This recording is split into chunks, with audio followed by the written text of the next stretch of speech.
Hi, good evening, everyone. Welcome to the Mount Vernon City School District September 21st School Board Meeting. Please stand for the pledge. I pledge allegiance to the flag of the United States of America and to the republic for which it stands, one nation, under God, indivisible, with liberty and justice for all. Thank you. Roll call. Please. Trustee Njenga. Trustee Adesegobi. Present. Trustee Gale. Here. Trustee Lency. Here. Trustee Kerwin. Present. Trustee Rad. Trustee White. Present. President Saunders. Present. Okay. We have a forum. Thank you. We have communications from the You want to do public. that next? Okay. There is no legal requirement to recognize in public comment at meetings of the Board of Education. However, the board recognizes the critical importance of community discourse and involvement in the education of Mount Vernon's children. In accordance, members of the public are invited to speak at each regularly scheduled board meeting, subject to the terms of the board policy. A speaker must register in advance by no later than 4 p.m. the day of the meeting by contacting the district clerk in person at 165 North Columbus Avenue, Mount Vernon, New York, by phone at 914-665-5235, or by email. The board welcomes all respectful comments, whether praise or criticism. However, identifying and criticizing a specific student, parent, teacher, administrator, or other Mount Vernon educational official is strictly prohibited. Any such complaint must be presented and addressed through the proper administrative channels. Each speaker is allowed 3 minutes to speak. Up to 1 minute may be used for the speaker to summarize and conclude their remarks. If appropriate, board trustees and/or the superintendent or other staff members at the direction of the superintendent may immediately respond to a speaker's remarks. Our first speaker tonight is Cynthia Crenshaw.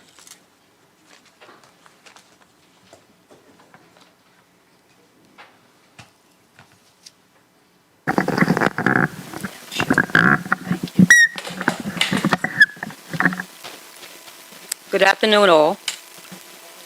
My purpose here tonight is to talk about the proposed charter school. Some talking points is funding, the equity and access of special education and ENL students, teachers' quality and certification, excellent academic programs and options for high schools currently exist in our schools, the Mount Vernon school systems. When we fund charters, we defund public schools. Mount Vernon Schools offers high quality and diverse academic programs and options for all high school scholars and family. All means, we mean all. Most of the schools in Mount Vernon City School District outperform the charter schools. Why do charters open in communities with high number of residents living in poverty or people of color? Equity and access must be the cornerstone to ensure high-quality learning experience and outcome for all scholars, including special education and scholars in English as a new language. The current charter in Mount Vernon have almost no or zero close to special education and nearly 0% of English as a new language students. The current charter school in Mount Vernon do not serve students with the greatest educational needs, such as special education and English as a new language. The goal is to have schools that support and meet the needs of all our children and families. And the teachers' quality and certification. The majority of teachers in the current charter schools are not certified. Certification is not a requirement at the charter schools. If teachers are not adequately trained, that it becomes increasingly challenging to provide scholars and families with excellent academic programs and support. The quality of education at all charter schools is compromised by the fact that charter school teachers, on average, have fewer years of experience than teachers at traditional public schools. This is my list. My question is there a special funding for charter schools? The minute they are given the green light to operate in Mount Vernon, do they get some kind of special funding? And as I said, most charter schools, they tend to come into our neighborhoods with children of color and try to teach our kids. Charter schools are public schools. Like district public schools, they are funded according to enrollment, called ADA, and receive funding from the district and the state according to the number of students attending. I feel this will be a rippling effect for public schools. If we let all of these charter schools come in here, there will be layoffs, and we might even have some schools closing. When a child leaves the public schools, maybe we should consider doing an exit interview and ask parents why they are leaving and what can we do to make it better. The new school that's on Gramerton Avenue came on Parker's property soliciting our parents, the after-school parents. Maybe we should consider having security outside of the building to watch such action as this. It's coming to be, I guess, a dog-eat-dog situation. Are these charter schools under the same umbrella? Is this a situation where in the future the Board of Ed will not be in effect and charters will be funding their own Board of Ed? The new school that opened on Gramerton, she's a lifelong Queens resident that opened school on Gramerton. Why not open it up in Queens since she's a lifetime community? I'm a lifetime community in Mount Vernon, and I'm interested in what's going on in Mount Vernon. Is charter schools a lucrative business? That's why so many are coming to Mount Vernon. A lot of entrepreneurs sees Mount Vernon as an easy target. Like they're trying to open up a boys' transient group home right across from our elementary school. Like they're trying to bring the cannabis in on 3rd Street and 4th Avenue, which will be a depot for Yonkers, Mamaroneck, and the Bronx. And looking at this article, which I kept, I just want to let you know they're planning on another school called Intellect Prep, and they are expecting to draw 6% of the students from Mount Vernon, and the remaining 40% from Yonkers and surrounding communities. So Mount Vernon, we better wake up. We better try to save our public schools, because I believe it might be a rippling effect that you guys might be out, and it might be the charter schools that will be having our Board of Ed. So just think about that. I have a petition here. If anybody wants to sign it, to say no to this charter school that they're trying to bring into Mount Vernon. Mount Vernon Knights, open your eyes, stay effective, and we can make it go. Thank you.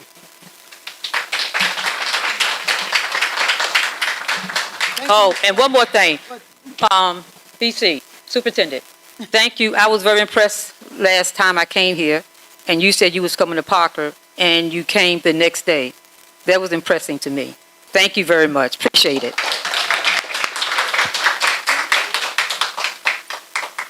Our next speaker, Warren Mitchell. Well, I think BC may have a response to Ms. Crenshaw. Do you want to? I will, just let everybody speak. Okay. Our next speaker is Warren Mitchell.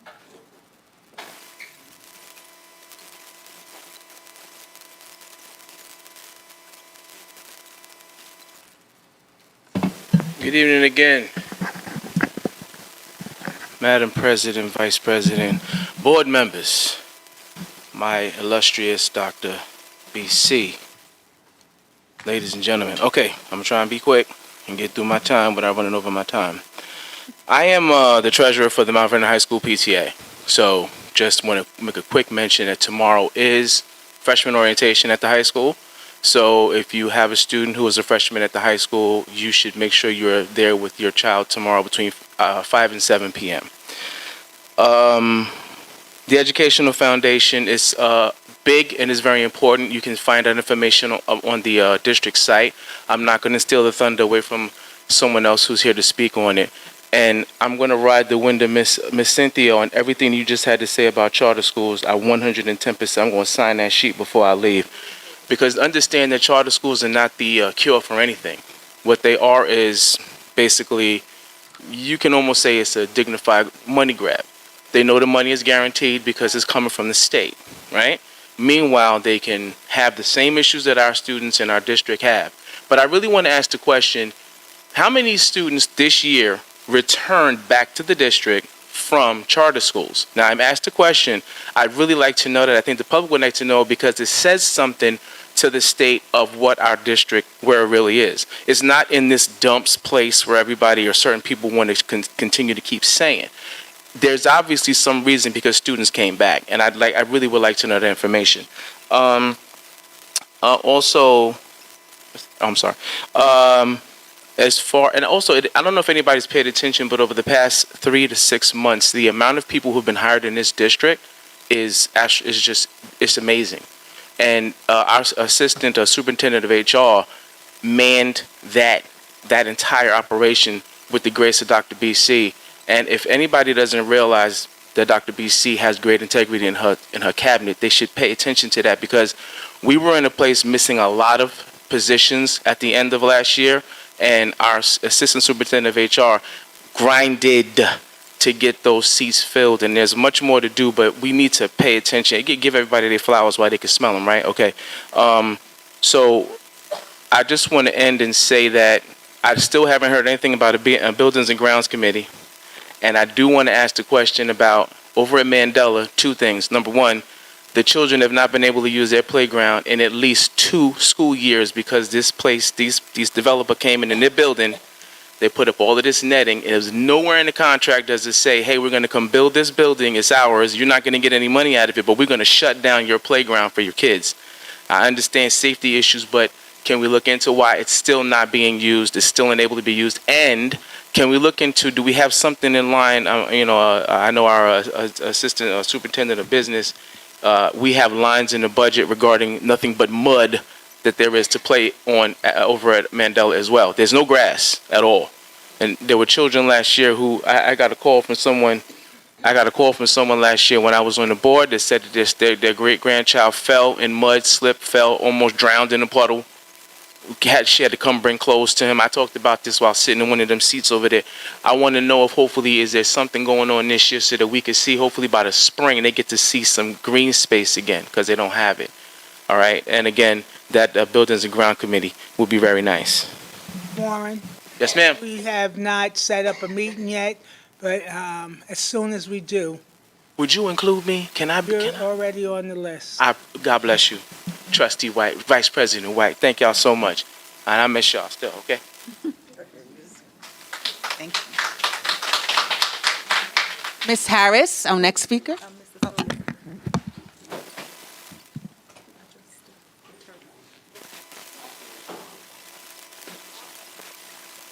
So good evening. I wanted to respond to Mr. Mitchell's comments having to do with Mandela. So about a month ago, we finished a beautiful play surface at Mandela, which is about 1,500 square feet where the children are able to play. It's a soft surface so nobody can get hurt, and it's the model for what we're doing in other schools, where we're redoing the surface of the playground or expanding the surface of the playground, as we are at Parker School, which several board members were involved in. And so we're replacing mud with very, very comfortable, beautiful play surfaces. We've seen some pictures of the Mandela. It almost looks like a swimming pool. It's so pretty. And they have basketball area, and yes, part of the playground is still not open, but we need to wait until that building is completed to make sure it's safe before we allow the children to be next to where that construction is taking place. Thank you. Okay, our next speaker is Ms. Harris with a H. Harris. Did you ever get her phone number? Did you ever get her phone number?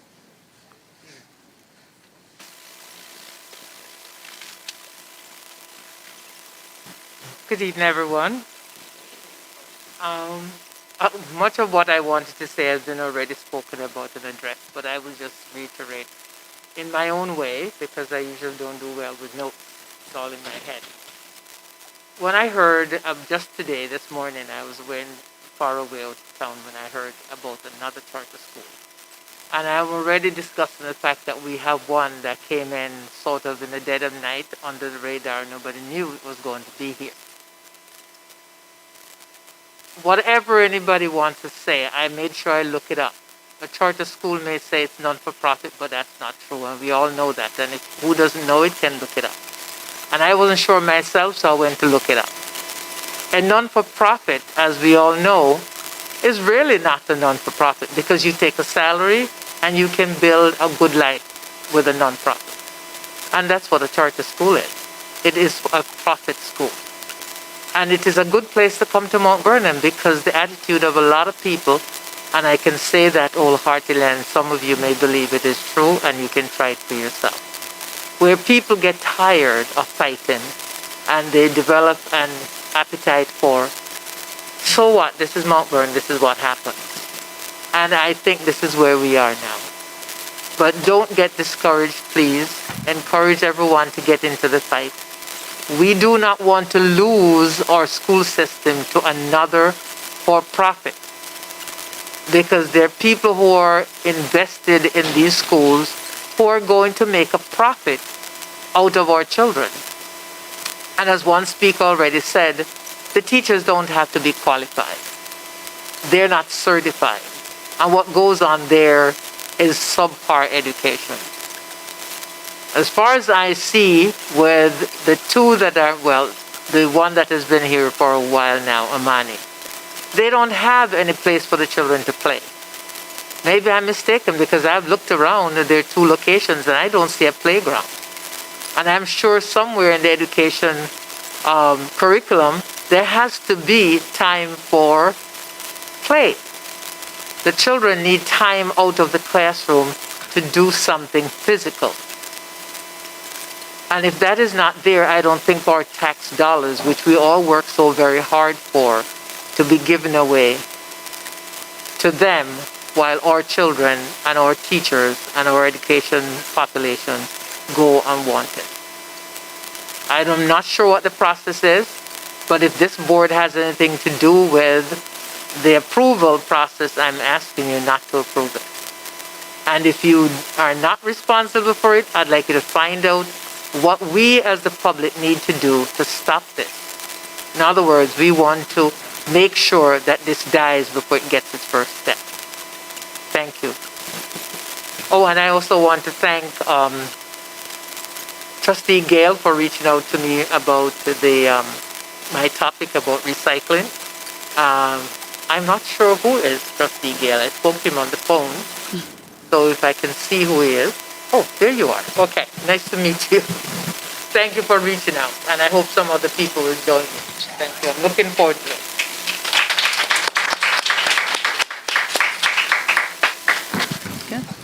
Latoya Anderson.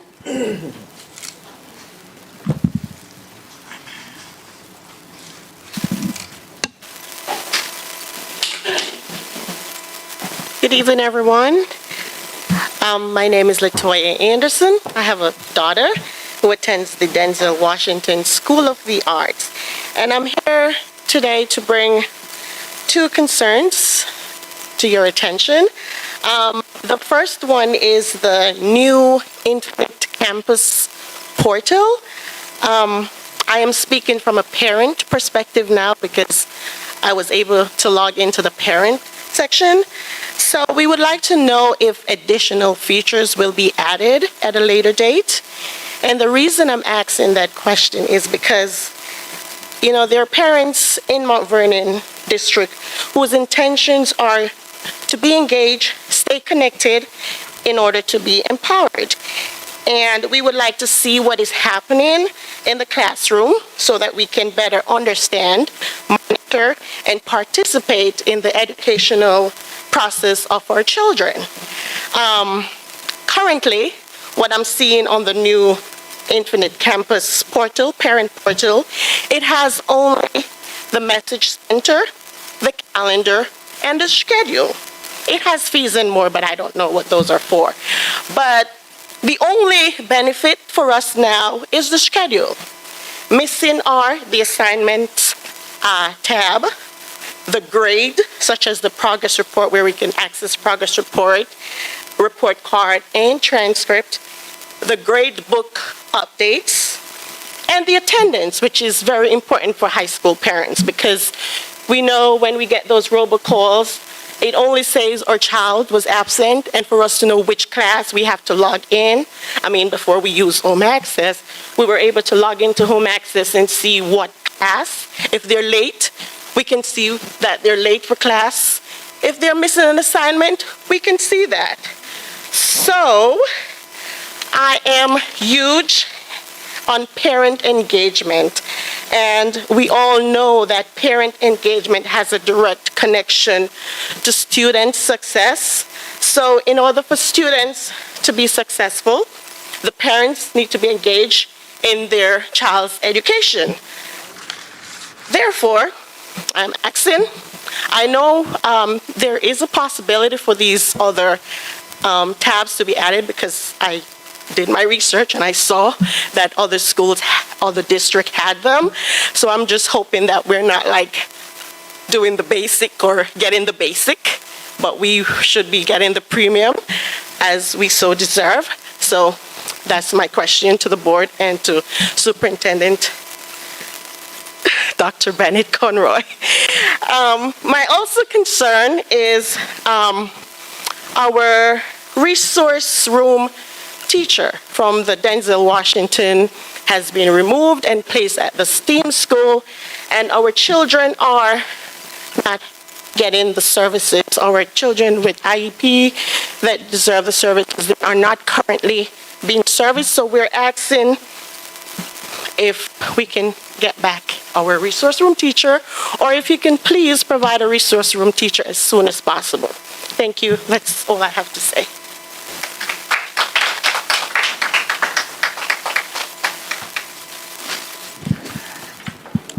Dr. Gaberton?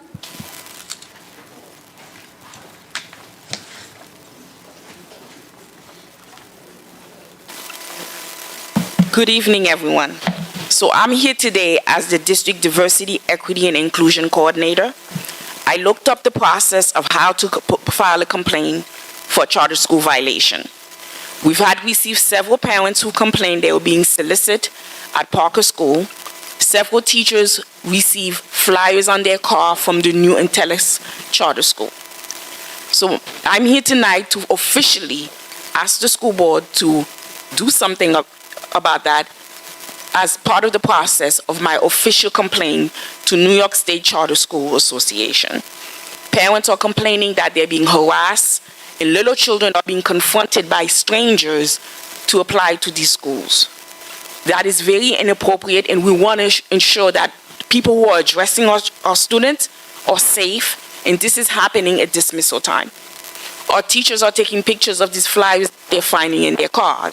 They choose to work in Mount Vernon because they believe in the children of Mount Vernon, and they believe they have a good reason to be here.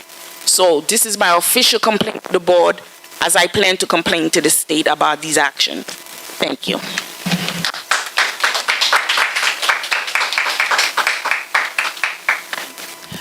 Janine Fatal?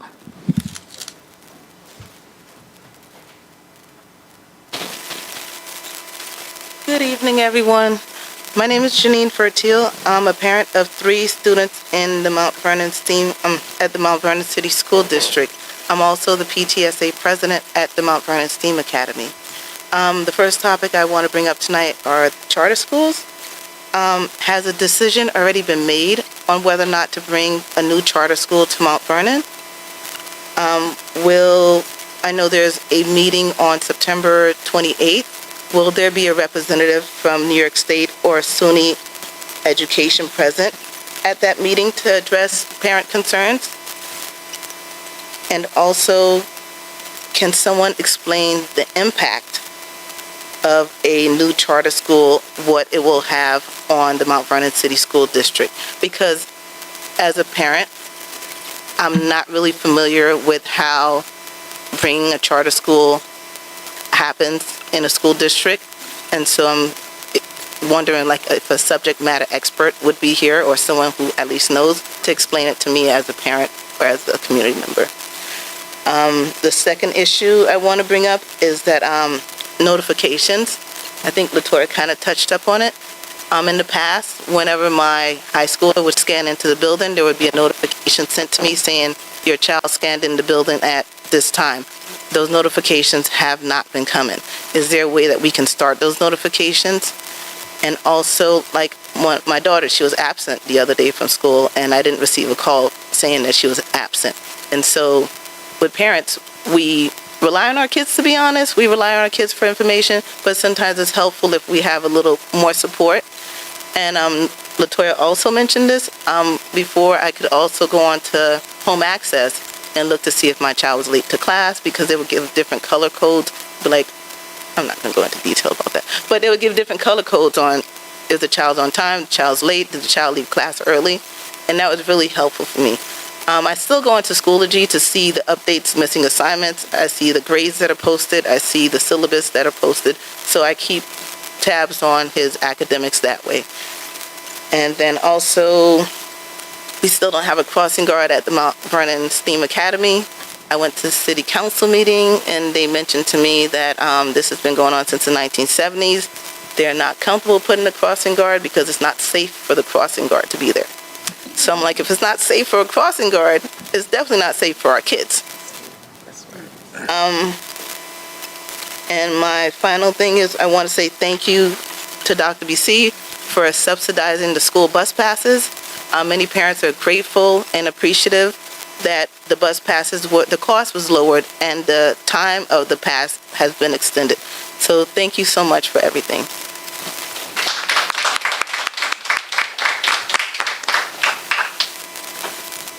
And our last one is Tia Paris with a P. There you go. Good evening, everyone. My name is Tia Parrish. I am a mother of two at Lincoln School. I'm also the vice president of our PTA. I just have a couple of concerns. One is the charter school. It is quite alarming to me. This is also new information that I got, so I don't have the details on everything.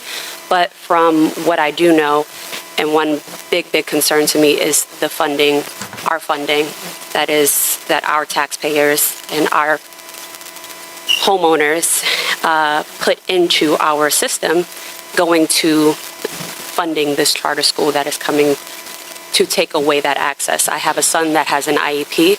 The charter school will not support that.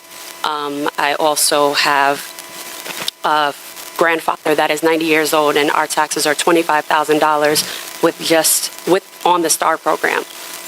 Another school would absolutely put an increase in that, and I cannot have that happen. So I am fully on board with your petition. I'll be glad to sign it. Most of the homeowners in Mount Vernon are seniors, and this is going to be a devastation. Just a little thing, this past quarter was over $4,800 for a 90-year-old man. It can't happen. So I really need, whoever needs to, help us step up, and whatever we have to do as parents, please let us know, because I'll be gladly on that bus to do it. And then Lincoln School, we have a flashing light for our speed limit that is not working. Our crossing guard was he's very awesome, and he was able to get us one no turning sign. But what we do need is the flashing light to be turned on and an additional speed limit sign. He has gone and already made several complaints to the police station, and they told him to go to the board or go to a city council meeting, and then kind of dismissed him. So I'm here advocating for that as well. There is one speed limit sign. That's just the yellow sign. Then the one that flashes does not work, and it's in the opposite direction of where you're actually able to see that there's a school that you're passing. And the cops, I just seen it the other day, will sit there and wait for people to speed by and ticket them, but there's actually no sign for it. So need that resolved as well. But thank you. Thank you. That concludes our public speaking. Is that it for That's it, public yes. comment? You have something to say, Dr. BC? Oh, yes, I have a lot to say. Good evening, everyone. And I am going to start off by saying that my mother always said, whenever you start something, you must always give thanks. So I want to give thanks to my cabinet members and to the community and to the trustees and to the parent liaisons and to everybody else for supporting our kids back to school. I mean, the results that I've been getting was that everybody is happy, the energy is positive, and when I looked at Mount Vernon High School, the hallways are clean, kids are in class, and a lot of people are talking about that. So the vibes is pretty good. So I have to say that.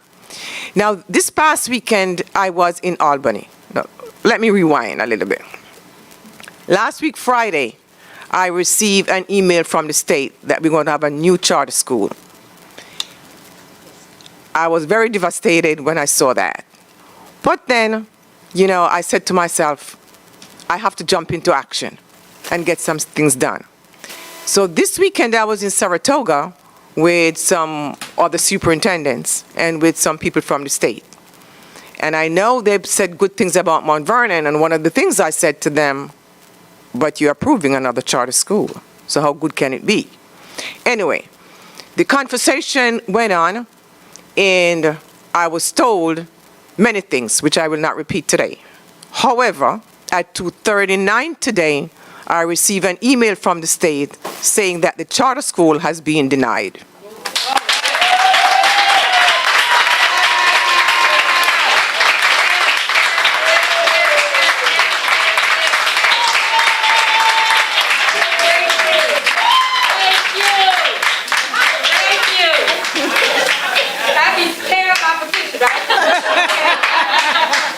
Yes, so on September 28th, we will not have that meeting because they said we shouldn't do that meeting. There's no need to do that anymore. And I do know, though, that sometimes when the regents said no, they goes to the SUNY charter. And that was something that I mentioned. But this came from the SUNY charter this afternoon, that it has been denied. So that's where we are. There will be no charter school. So, but I will also be looking into the other charter schools. Because I do have some concerns, but I will not, say that right now. But there will not be another charter school, and I promise you that as long as I'm here, I will fight the good fight and make sure, and I know you will,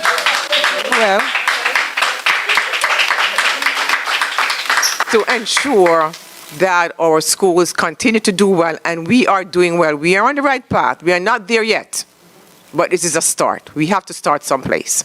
And I thank all of you for your continued support. I also discovered while I was at the meeting that they are contemplating not continuing with Regents exams. They're going to do away with that, because the Regents exam is just taking one exam, does not exemplify what a child knows or their capability. What they're going to do, though, they will get a certificate from New York State, and that certificate will have seals to it, like you have seals with drama or engineering or something else that the kids are good at, so that it can prove to everybody that this child got a New York diploma, but also is very good in music. He's also very good in science. He's also very good in languages. So that's what they're planning on doing moving forward. And they're also looking at getting rid of the APPR. Oh, great. Because the APPR, as we know, has not achieved one thing in New York State. They have said that over the weekend, and they are looking to abolish the APPR. So these are the things that create barriers for our kids. I also did mention that we should start looking at moving the designation of schools, like TSI and CSI. Do we have good schools or do we have bad schools? No. What our schools need is we need help. We need technical assistance. And they are looking at that as well, because all our schools here are good. It's just that some needs more help than the others. And that's what we should, concentrate on doing. And that's going to be my fight. So whenever you see me go to Albany, it's not my wish, but I love a good challenge and I love a good fight. Okay? So as I said to you before, I'm not a woman of words, but I'm a woman of action. So I like to act. So you can count on me for that. The other thing I want to mention too on Jennifer Lewis on Thursday, or it's Friday? Friday, right? Right. Jennifer Lewis will be coming to Mount Vernon High School. She is definitely going to do her book signing. You know who Jennifer Lewis is, the grandmother of Hollywood. You know, if you watch the show Blackish, she's the grandmother. She always play aunt's grandmother on something in all our black shows. And she will be coming to do her book signing. And the reason for this is that because I'm promoting literacy. We have people who have contributed to buying these books and giving out to our kids. So we have asked all the principals to submit names. Right now we have 300 books that we need to give out to our kids. But she will be here, and any one of you want to come out and support her in, you know, with the book signing and give our kids a book. If you want to purchase it, please do so. But she will be here on Friday. On Saturday is 6 o'clock, right? at 6 o'clock. On Saturday, you have the football game where you have Mount Vernon against Yonkers, and they'll be playing on the Memorial Field. Today we had the ribbon cutting.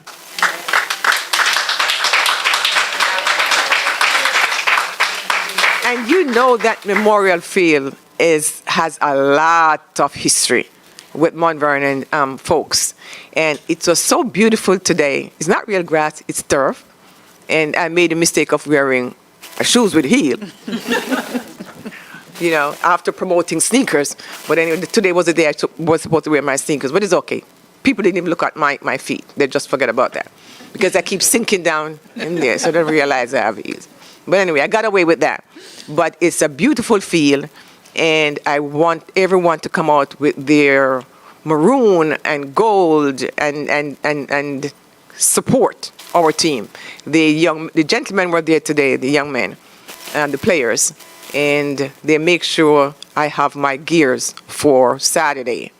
So I want you to come out and support them. Yonkers already conceded because the superintendent told me because he was at the conference with me when I said we're going to have that game. He whispered in my ear and said, I know you're going to kick our you-know-what. And I said, you are correct. And I said today in my speech over by the field that Yonkers have already conceded. So his counselor was there because he came and he spoke. By the time I get back to my office, he texted me. That's the superintendent, Caseda. I wonder if he's watching now.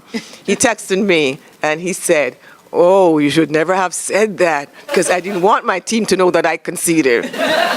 But anyway, it's just a back and forth thing, you know, going on between myself and the other superintendents around. We have a very good relationship, and we're going to make it work and continue that way. I know, is there anything I want to say? Yes.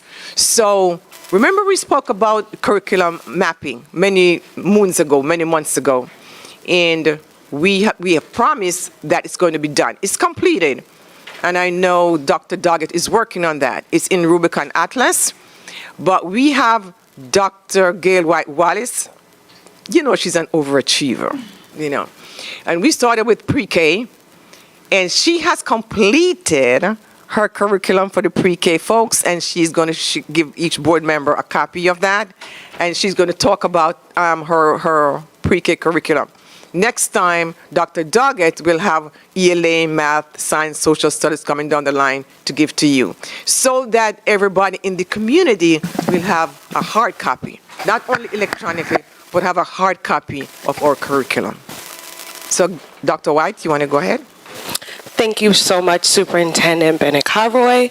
Good evening to the board, my colleagues, cabinet, sitting here in the front, and all of our families that are tuning in today. So we are continuing with Dr. BC's highlight on curriculum.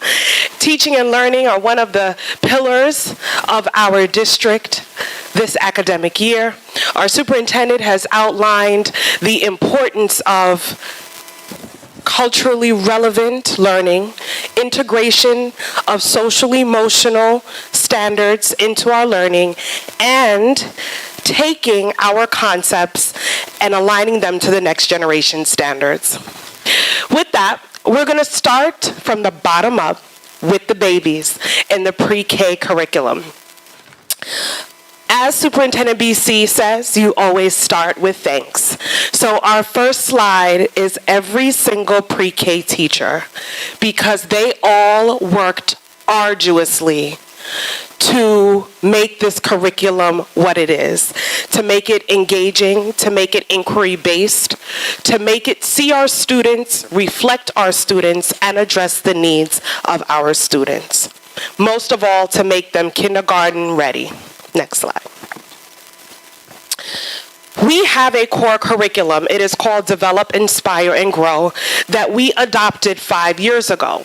This curriculum is thematic based, themes that are rooted in social studies and the sciences, with themes such as at school, technology, science all around me, myself, my community, and others. Throughout the themes, we tie our mathematical concepts, phonemic awareness, phonics, writing, literacy, and of course, social emotional learning. What makes this curriculum special is the review process that we engaged in. So there are 4 board policies in the Mount Vernon City School District that dictate how we evaluate and implement curriculum.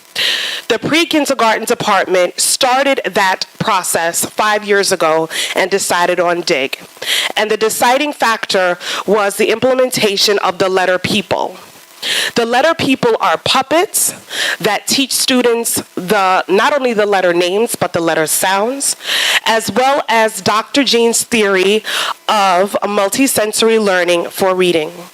This will then travel to our students who are now engaging in foundations, which is also a multisensory phonetic approach. Next slide.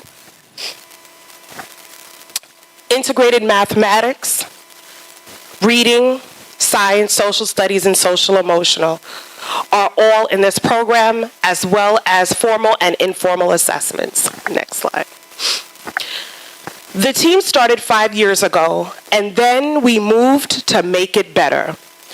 In education, you never take a textbook and open the teacher's manual and read from it and execute.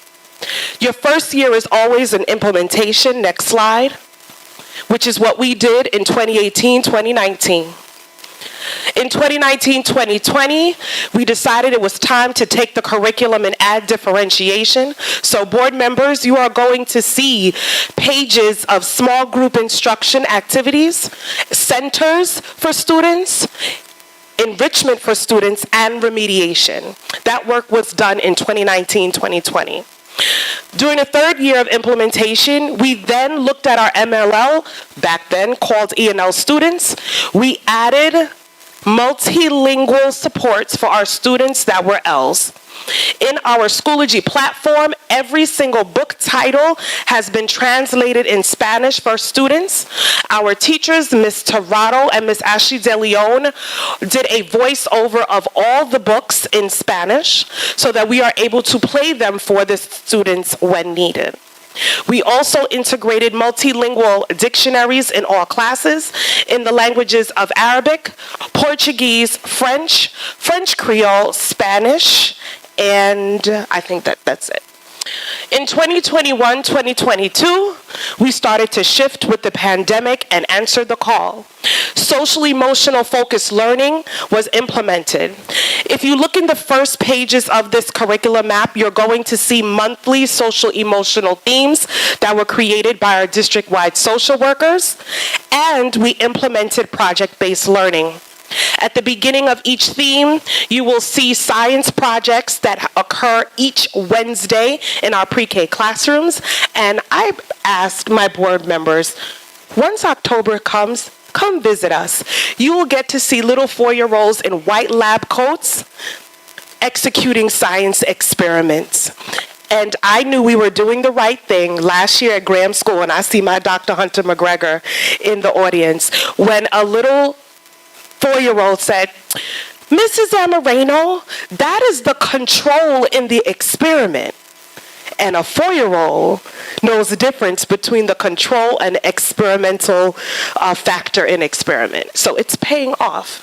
Last but not least, we now get to 2022, 2023, where the teachers created their own units of study, and we have implemented a research-based social emotional curriculum called Second Step, which you will also find in the curriculum map. This curriculum map started at 25 pages, and you can see, board members, we are at almost 200 pages, chock full of activities that teachers can choose from, they can execute, and they can amend based on the students who sit in front of them. What are our next steps? According to board policy, every 5 years we must review our curriculum. The pre-K department right now is in the curriculum adoption and review process. We have 2 curricula that we are looking at versus DIG to make sure that we are providing students with the most appropriate instructional tools. Last but not least, we are going to engage in a 5-year longitudinal study to see how our 5-year implementation has shown growth within our students and how it has affected their performance in kindergarten versus those students who did not attend pre-K. The most important, our student work.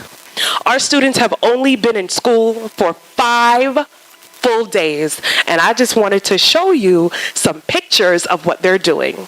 Our first unit is Mo Willems this year, the author who's so famous. We are teaching students about reading and listening, most of all, how to be a friend, social emotional learning, sharing, and caring. With that, we've integrated math, ELA, science, and social studies. So you can just flip through the pictures so they can see the work that our students have done. So here you see sorting and pattern making. Elephant and Piggy are the main characters in Mo Willems' books. Some bulletin boards. Next slide. Once again, classroom sorting. You see we have students recognizing how to spell their name with the book about their ice cream, sharing their ice cream. Next slide. This is the cutest activity that the teachers made. The students had to pass the ice cream cone and share it with each other. So it was a balanced game, gross motor, as well as social emotional. Here you see our teachers and our teaching assistants. Shout out to Williams School, the first school I taught in the district. Miss Herbster on the left actually wrote this unit, and that's her TA, Miss Hassel. Next slide. And here are some of our students in action, working on fine motor skills with cutting and painting and coloring. They are so engaged. Keep going. Our teaching assistants, shout out to Columbus School. We have Parker there. They're working diligently on their projects and their puppets. Here we have students putting things in order, mathematics on our smartboard. Once again, we have Parker School there to the right. And look, guided writing, starting with pictographs in the first week of school. Mathematics, and that's it.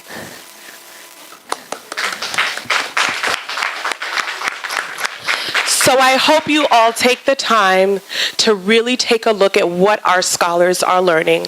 I think my most favorite unit is My Community, and I want to thank Marcy Tiggs, our Assistant Superintendent of HR, for giving me this idea.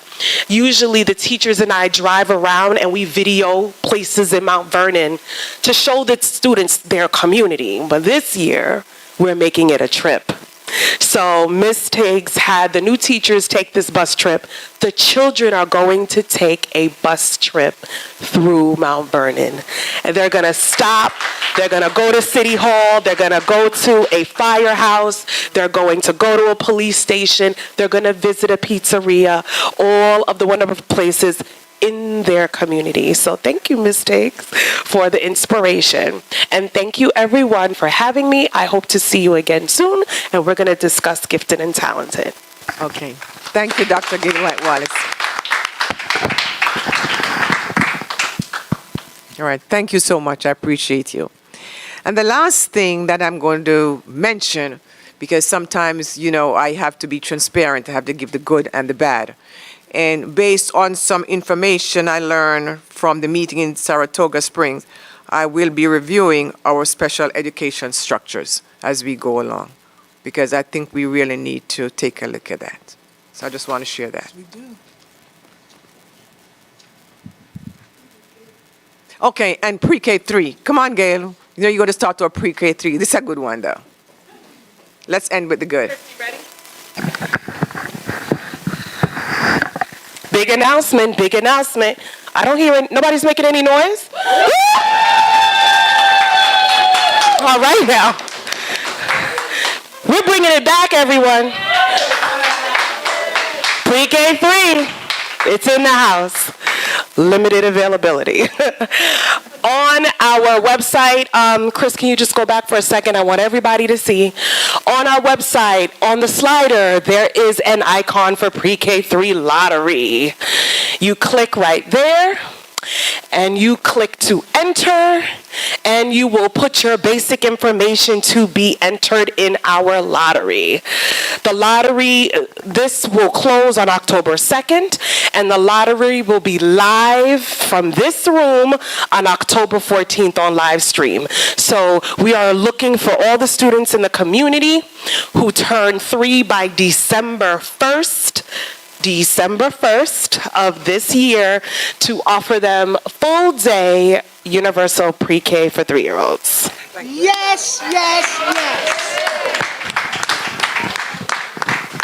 How many slots are there in what schools? We do not know the locations right now as the RFP is public. The RFP is written for a max of between 60 and 75 students. Yes. If we receive less than our total number of seats, we will not run the lottery, and we will make it public that we will not run the lottery and every student will receive a seat. But as per NYSED, if we have more increase in application than seats, we will run a live lottery. Thank you, Dr. Gail White-Wallace.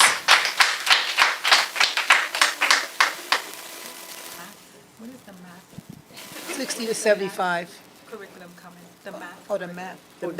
That's what Dr. Doggett is going to work on. So, The next board For the meeting. next board meeting, can I make a suggestion? yes. Okay. Good evening, everyone. Dr. Doggett.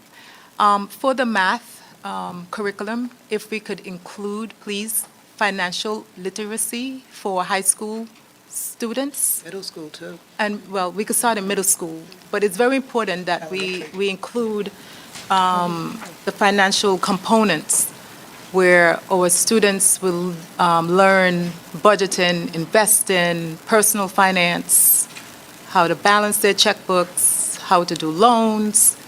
It's very important that we teach our student financial literacy. So when they go on to college and beyond, they would have that knowledge. Please, if you could please build that out in our curriculum. We have career and financial management class, so I look more. But would that be the same, though? I want to look more. Yeah, we need to give them classes, like core classes. Thank you. And that ends with the superintendent report. Thank you, Dr. BC. You're welcome. Thank you, Dr. BC. Let's see, where are we here? Committee reports? Okay, so I'm just going to start with one. I have an email here. Can you hear me? I have an email here. I have an email here from Trustee Peggy Altman. This is a resignation letter. She says that I want to thank you for asking me to join the Mount Vernon City School District. However, I have decided for personal reasons that it's presented for me from serving in the capacity, and therefore I resign. From what I have seen from the limited time on the board, I find the team welcoming and eager to make our schools a better place.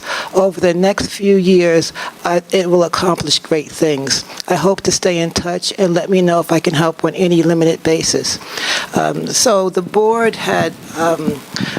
collectively had a short list of candidates that we had interviewed prior to Ms. Altman, and unanimously we agreed on another candidate that we had interviewed prior to Ms. Altman.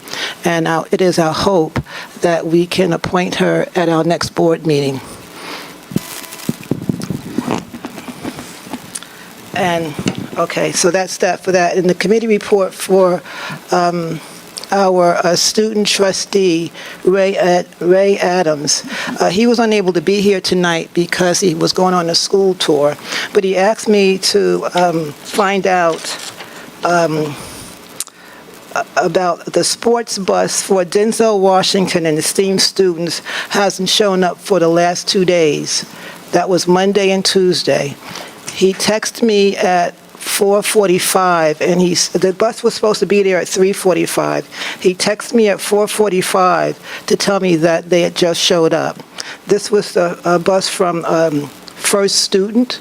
They came last week, but they didn't show up this week. Can someone find out what happened, and are we paying them for those days? If we, please find out about that.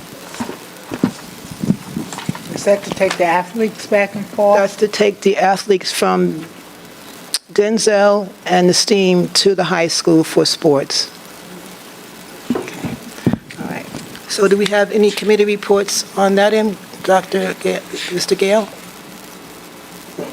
Not really, because we haven't been yet. Okay, so you have a meeting with Dr. BC scheduled for? Not yet. Not yet, okay, okay. And, We have a meeting also. okay, Dr. BC. okay. So, How about you, Trustee Curran? Sorry, yeah. So as far as the Budget Committee, Trustee Gale and myself met with Mr. Silver and Marlon Stevenson, where we discussed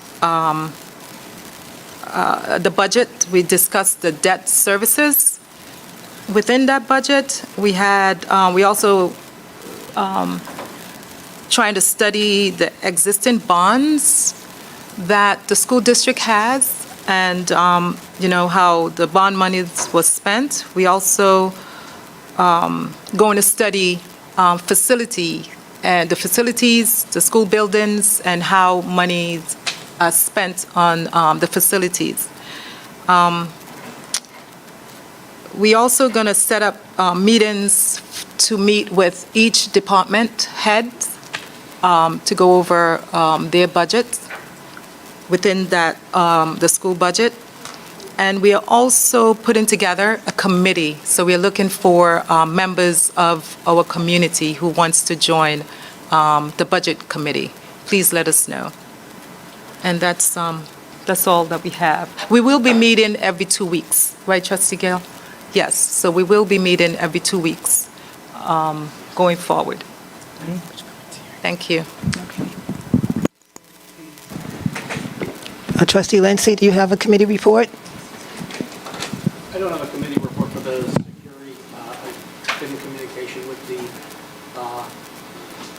new security team that's running the show. I know they just switched someone up and got another new person in, but they seem to be doing quite well from all the reports that I get. Even BC, so. Okay. So I have. What about me? Okay. Okay, Trustee White, do you have a committee report? Yes. It's not really a committee report, but however, I did visit Rebecca Turner, the cohort, and that's the special ed department there.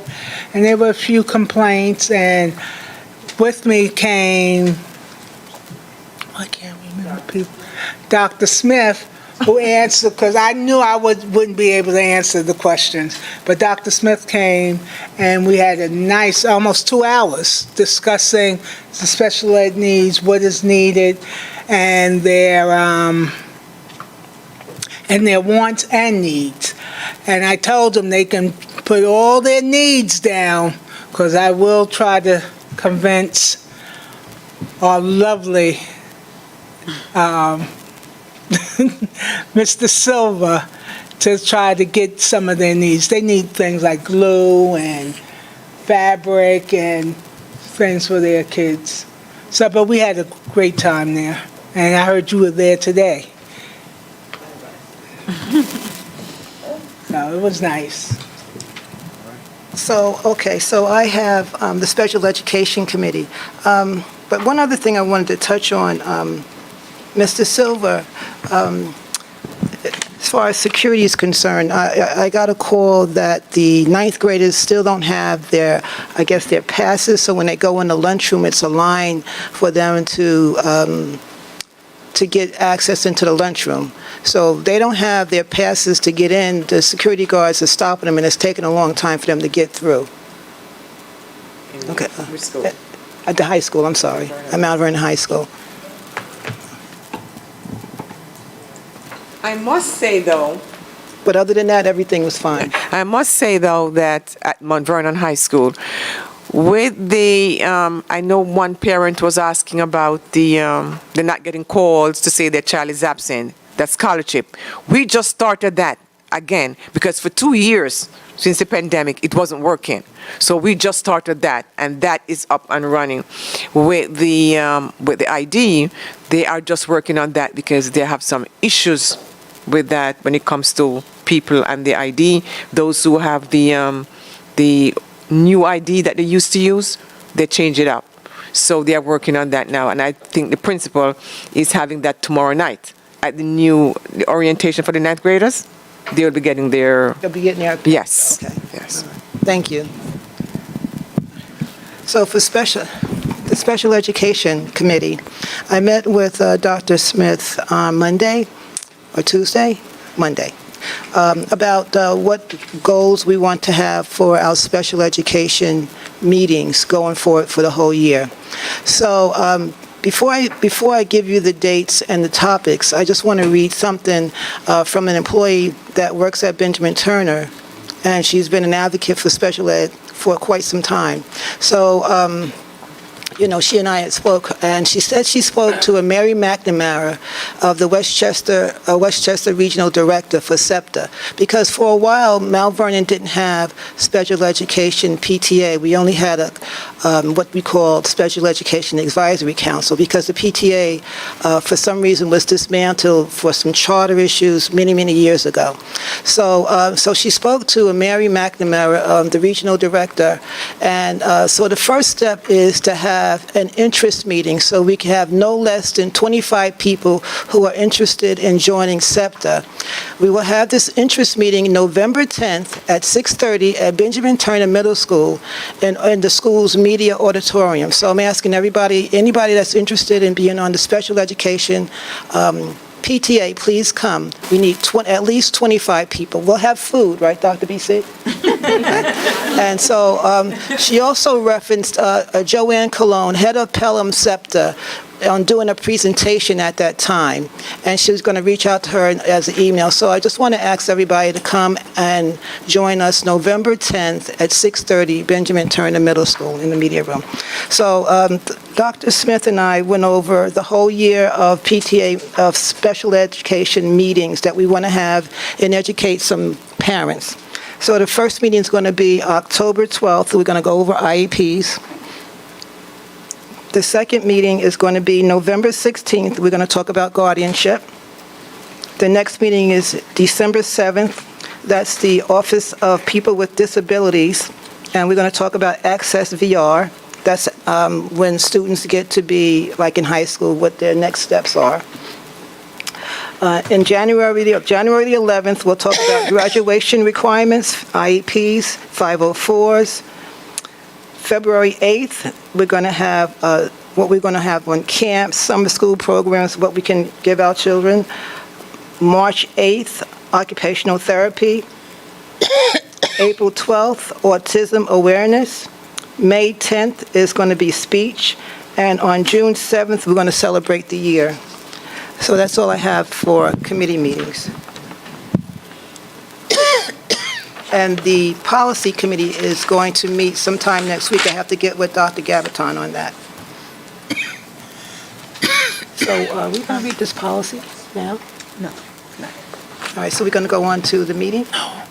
It's a tickle, but I don't want water. Let's see, we have follow-up on old business? Okay.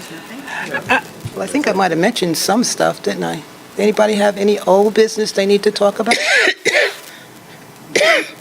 I'd like to ask the question to Ms. Tiggs, do we have any interviews set up for TAs? I know a lot of people are complaining that they're short of TAs, especially I know at Rebecca's Turner's cohort, they're short TAs. That sounds like an HR committee.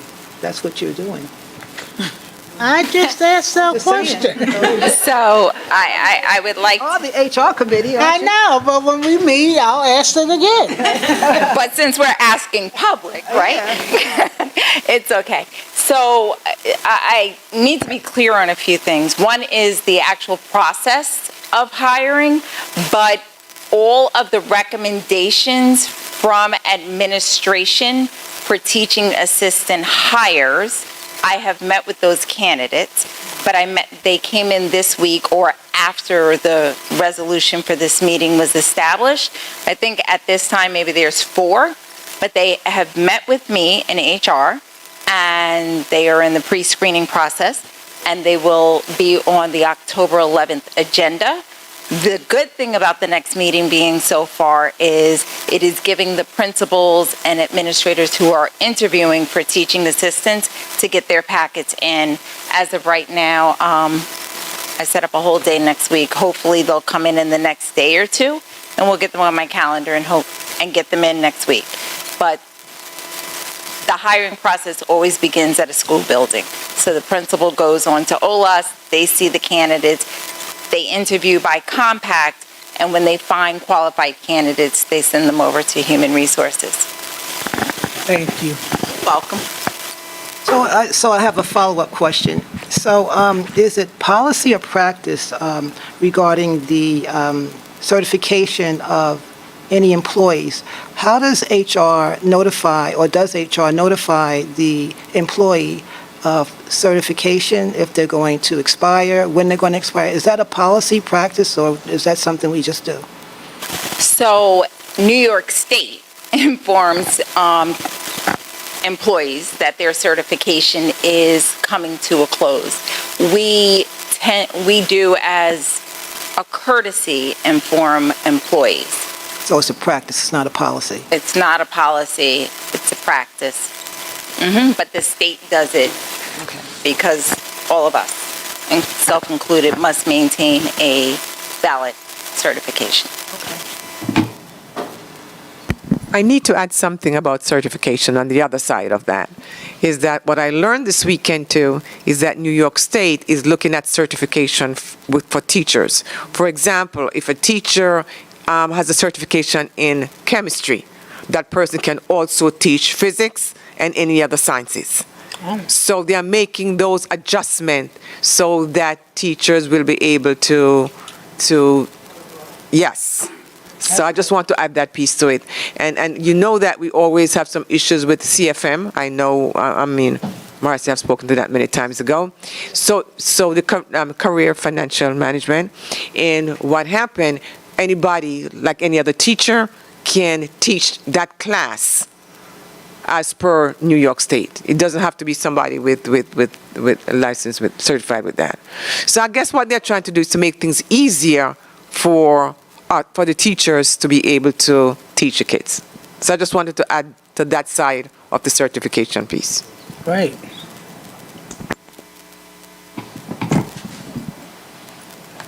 Okay, so you want to do the resolution? Resolutions? Human Resources resolutions?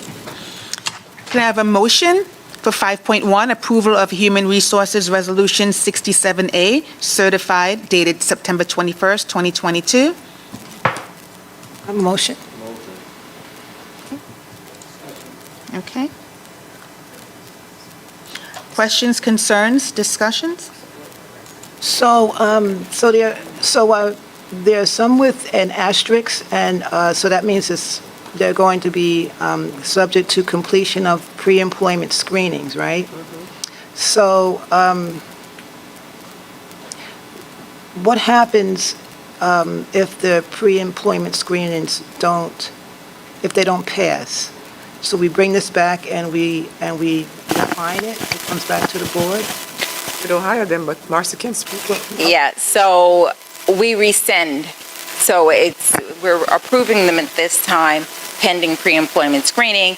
However, you have seen for different reasons on board resolutions a rescission of an appointment. Sometimes the employee rescinds or the candidate says, they rescind the offer or the acceptance, and sometimes it's because they don't clear pre-screening.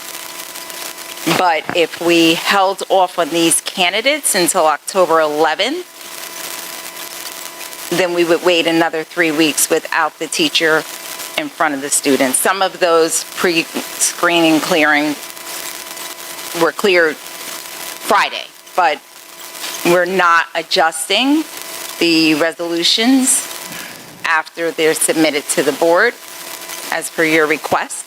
So we put them there because if I met with the candidate last Tuesday, I put them on the agenda, but on Wednesday, when I sent the agenda Wednesday morning at 8 a.m., we didn't have the pre-employment screening was not yet cleared.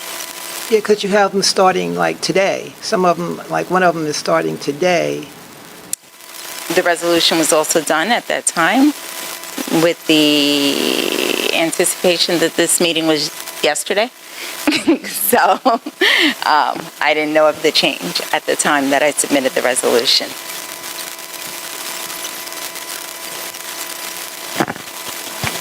So even if they, so even with the asterisks and they have not passed or finalized the background check, This is a you rescission. still send them up for approval? Yes, because you wanted the resolution a week before with no additional changes. This summer we did it because school wasn't starting until September, but we wanted to get them board approved and get them going, and we had time to rescind before the school year began. Typically, as the school year goes on, and the meetings are every 2 weeks, and it's one candidate here or there, they don't make it to the resolution, but I had the flexibility in the past, if you look at a resolution from April, to change the resolution after it was submitted. So I might submit it on the Tuesday before. On Friday, if they didn't clear, I would remove them, or I wouldn't even put them there.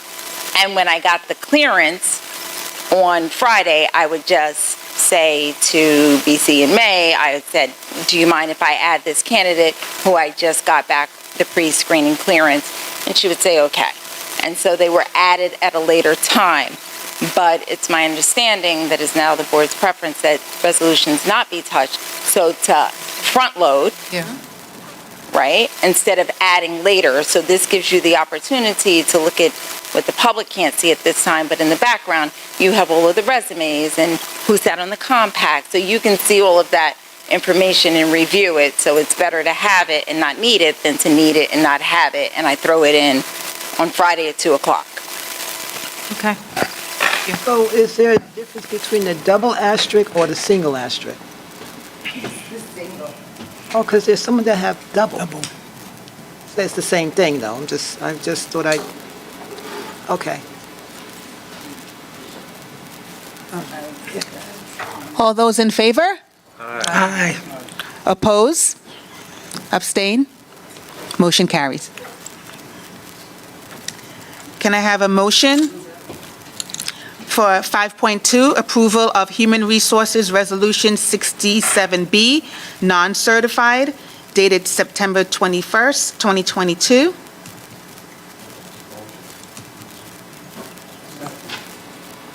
Sounds like, you guys sound excited. I just thought Okay. Any questions?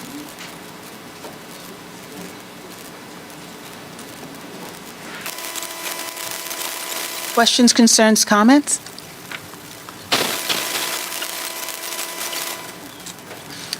I guess not. Okay, all those in favor? Aye. Oppose? Abstain? Motion carries. Can I have a motion for 6.1, appointment of technology links for the 2022-2023 school year. Motion. Okay. Second. Who's that? Okay. Questions, concerns, discussion?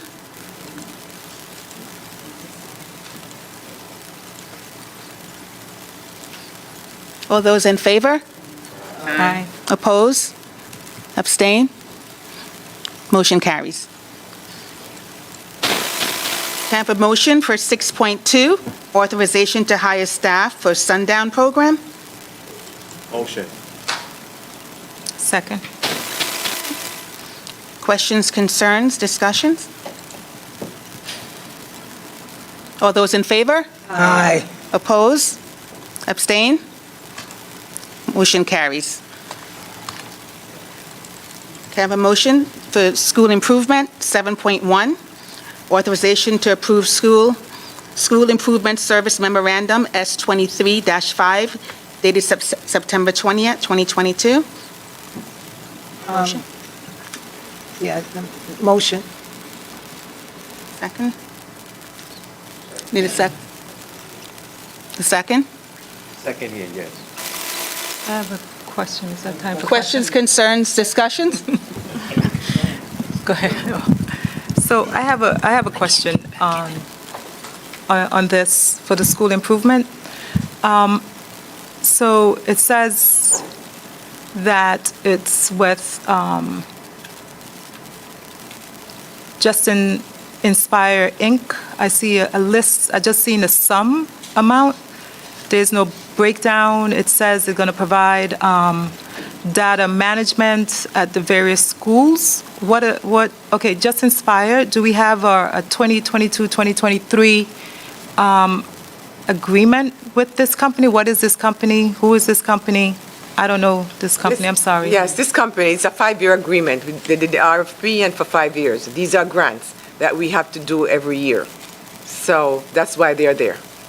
Okay, so what's the data, what's included in the data management? Is that they provide somebody in the school to help the teachers to help the principal to look at the data with the data team in there.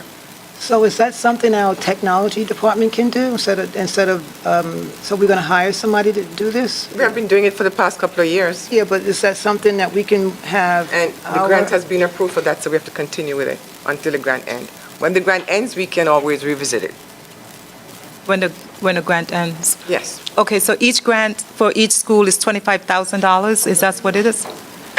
Okay, I also have, it says for family workshop, it also says for pre-K, professional development for pre-K, $333,000. All that is All that is grant. So who is going to do the professional development? They have their own people. They have their own folks from outside that comes in and work with Dr. Gail White-Wallace. And sometimes Dr. Gail White-Wallace, aids them with that. And when it comes to the workshops, the workshop would be like the training for, what do you call it, the health training that many people like the CPR trainings that they do, along with computer trainings, how to use a computer, and all of that. A wide number of trainings that they do. The trainings for who? Parents. Okay, so is there an itemized breakdown on this? Or is, because we're just having the sum amount, like the services that are going to be rendered? Like, for instance, it says here that Well, I can provide you with that, to be honest with you. But what happened, we provide the state, because the state is the one who do their audits on all these grants. So just for you guys to approve it, that's it. But the state already approved it and said that this has to happen. So even with the yoga, it says a yoga instructor at STEAM school for $75,000 for 18 sessions for 2 certified teachers. That for 18 sessions for 2 certified teachers, that means each teacher is going to make $2,000 each. Is it an hour, half hour? How are they being taught? Well, and why is it so? Well, it's not only during the course of the week, it's also on weekends as well. So it's 18 sessions, right? Though. So it can be on weekends and it can be in the week, but that's what the state approved for them to do. So I have a- I think she probably wants a breakdown of the Yeah, I think- services. But I can give you that. Yeah, I Because that's think- what we send to the state, they do their own audit. Okay. So we Yeah. can show you, it's nothing that we can do about it once they approve it. Yeah, I think for yoga instructor, especially making $2,000, $4,000 per half hour or hour is astronomical. I mean, Okay, remember, we don't pay our grant writers. Our grant writers get paid from the RFP Oh. that they get. I know, So, but we probably could exactly. use that money for something else in the district. But in the grant, I mean, they won't get, you can't use somebody else in the district to do that if it's during the course of the day from 8 to 4. And the other thing I think she spoke about, was this a bid? Was there a bid on this? Yes, there was an RFP that goes out, Was that and they won the RFP. Was that from 5 years ago? They have a like, Whenever- 2 years ago, Yeah, 2 years ago. 2 years ago? So they have like another 2 years on their contract. Okay. So if you could just get a breakdown, please, as opposed to Yeah, I can Some give you amount. I can give you what we give the state. okay, great, thank you. So we gonna pull this You wanna aside, push- or She wants to pull it. we gonna pull this aside, or we gonna approve it? What we gonna do? Put grants. So we gonna approve it? It's a grant. Oh, it's a grant, okay, Yeah. I okay. So have, if you could just, One question. Now, just inspired, there's a lot of stuff here. So, I mean, who are they? They are our grant writers that the board hired many years ago. Could we be done? Of course, if you can, if you want to. Yeah, you can. I'd set it up. It seems like it's a lot, and so I'd like to just at least meet with Who are they? Let's inspire Susan Law. That's who we hired to write okay. I have a question about that. What is the coaching proposal for Our Lady of Victory? Well, Our Lady of Victory money is through Title I. Okay. And we have to communicate with them. So their Title I money that we give them, they tell us what they want to do with it, and then we pay them. So that's what we do with Lady of Victory. We have to do that. That's also from the state. So is it to just inspire? I have two things on my. There's a lot of things that they do over the years, so we put them I have together. two here. Is this right? I think it's Two. it's duplicate, It's duplicate? yeah. Okay. Okay. I think Warner wants to pull this until further notice. She wants to pull it till further notice. You want to pull You it? can't put grants, we're going to lose it. You can't do that. Where's the deadline? Now, you gotta have to start. What you can do, you can review it and see, and moving forward next year, you can say no. Before the deadline, so we get Yeah, but umpteen this is for time. this year. You have to, if you want to do that, you have to do that for next year. Okay, so if you could also get the breakdown in the meantime. You can come anytime and look at it. Okay, I think that's the only thing that has been audited here so far. We get it, the state audit every 6 months. okay, all right, very well. All those in favor? Aye. Oppose? You're going to oppose? Abstain? You abstain? Two abstentions. Yeah, 1, 2, 3. 2 abstains? 1, 2, 3, 4. Did it carry? Brad? You abstained? Said aye. Oh, okay. Mark abstained? Mark abstained, yeah, exactly. I'm abstaining. And you're I want to abstaining. make sure that she gets what she wants. I'm going to abstain. So tomorrow we're going to come meet with her. Mark is abstaining. Okay, motion carries. All right, so I'll show you. Show us tomorrow. Okay, thank Okay. you. Can I have a motion for Student Services 8.1, approval of student service pupil personnel services memorandum number 05 dated September 20th, 2022. Those, I told you. Who's that, Red? Yes. what I'm trying to tell you. Can I have a second? Second. Questions, concerns, discussion? Just question. It's a lot of money, so I'm just curious, this is not a bad money. This is negotiated amounts, and how does this work? What are you talking, which one? I think that Dr. Smith can explain it on this resolution. On the resolution, basically, students attend various programs, and as a result, we have to pay it. So we have students in those programs, and we pay for it. So it's special ed students, and it's very expensive.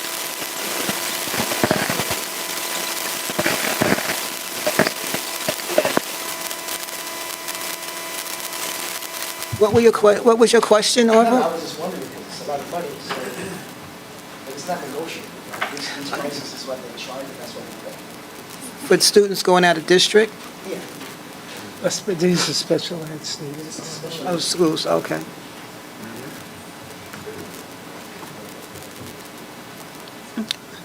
All those in favor? Aye. Aye. Oppose? Abstain? Motion carries.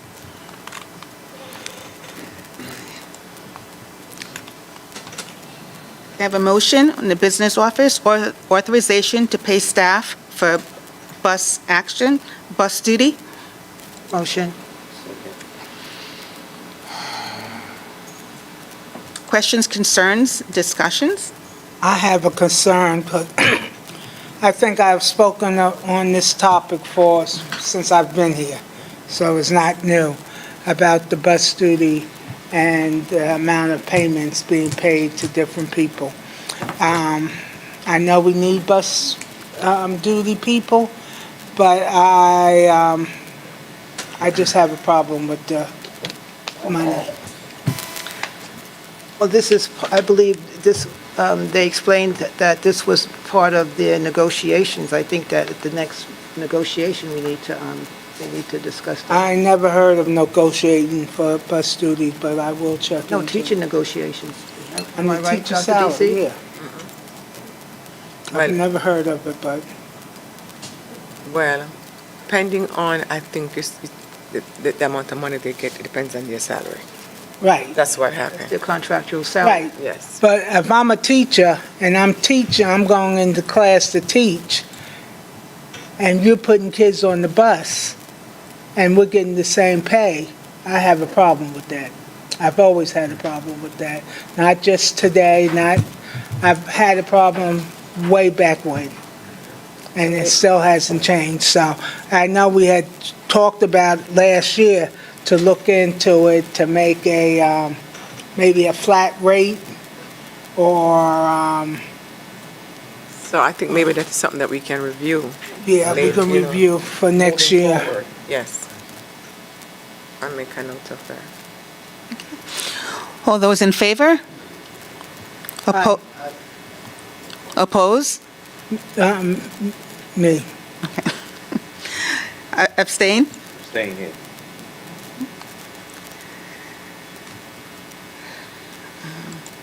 Motion carries. Can I have a motion for 9.2, authorization for emergency fire escape repairs and replacement? Motion. Second. Questions, concerns, discussion? We have an idea of the cost of the emergency, but I see that after the emergency, it's going to cost about $200,000, I believe, from reading. Do we have an idea what it costs just to do the repair this year? Or is it up in the air right now?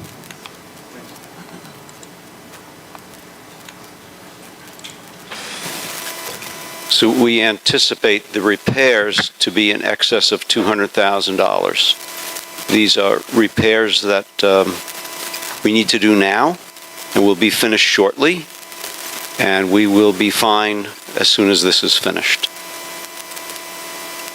I saw the pictures, I have a question. You mentioned at one point that we don't have to go out to bid if it's an emergency. That's correct. Is that something, do we have something from the state that says that? And That is a state education department rule Is there a that the bidding- board. Is there like a bidding, or how do we pick the contractor or whomever we're going to use to do whatever emergency repair? This is through a bid through the state. This is through the Office of Government Services, through the state, and this is something called Ed Data, which is where we get a number of our contractors. This particular contractor, Senco Metals, from Parsippany, New Jersey, is doing and will be doing these. And we have talked to other people who are local, who do certain things like welding, which is one of the big things here. And I did speak to everybody on the Ed Data bid who is specific for welding, and none of them are interested in doing fire escapes. This is a very specific trade with very specific requirements for this work. So there's a plumbing company that is on the state bid to do welding, but we can't let them do things like fire escapes. This is very specific work that they're doing. So in the future, can you attach that Ed Data backup on the resolutions? Sure, Okay. of course. The state bid number is on that resolution as well. All those in favor? Aye. Aye. Oppose? Abstain? Motion carries. Thank you, Mrs. Silva. May I have a motion for 9.3, accept a donation for Rebecca Turner Elementary School? Motion. Second. Questions, concerns, discussions? My question is, we got this from,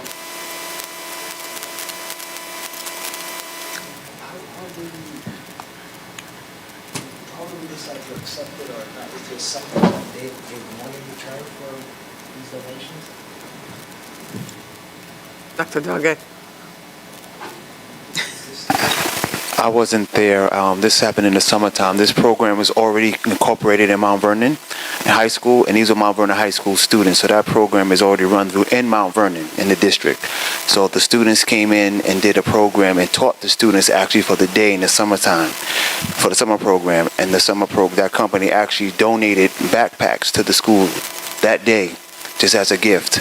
So they held them that day until we had the students don't have the backpacks until the resolution goes forward. But there's nothing that they want. They're already working for the district, work with the district. Yes. I guess. Well, it's a company that they partnership with the district. So they're already here. But they wanted to give the students in the elementary school a gift. I understand that one, I'm just wondering. No. I didn't prove it right away when I saw that, even though it's only $2,000, still. It's not cash. No, it's not $2,000. It's 80 school backpacks valued at $2,000. Valued at $2,000, that's what I'm saying? Yeah, the donation valued at $2,000.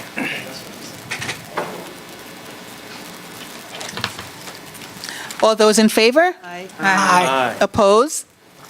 Abstain? Motion carries. Okay.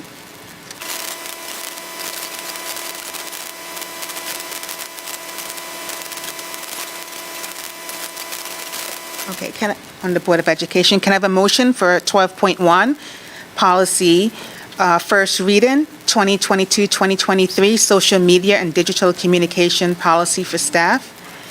Motion. Second.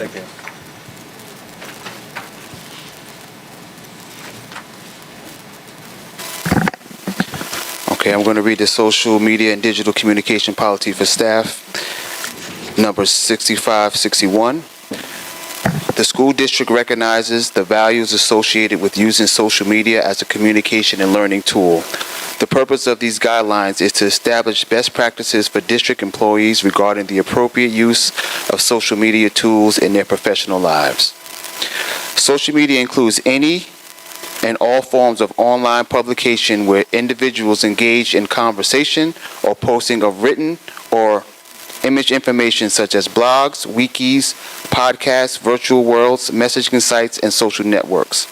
Some of the more familiar social media tools includes such online services as Twitter, Facebook, YouTube, Wikipedia, Instagram, Pinterest, Snapchat, Yik Yak, and LinkedIn. This list is by no means comprehensive or exhaustive. New social media platforms are continually introduced to the marketplace. The same set of professional expectation applies regardless of the choice of social media. Hey, Dr. Doggett, I'm going to make a motion that we accept this policy, and the rest of it's online, so the viewers can see the rest of it online. Okay. Okay, so can I make a motion to adopt the policy? Or waive the rest of the reading? Motion? Second. Said second. Second. We said Okay, second. okay. Okay, and the same thing for the second policy, It's the safety policy. which is the safety policy. 12.2. Which is the safety policy. Yes, I have a motion for 12.2, adoption of the 2022-2023 district-wide safety plan.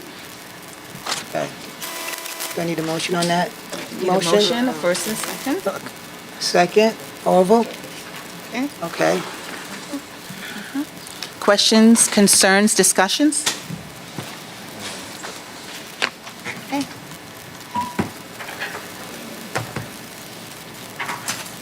All those in favor? Aye. Aye. Oppose?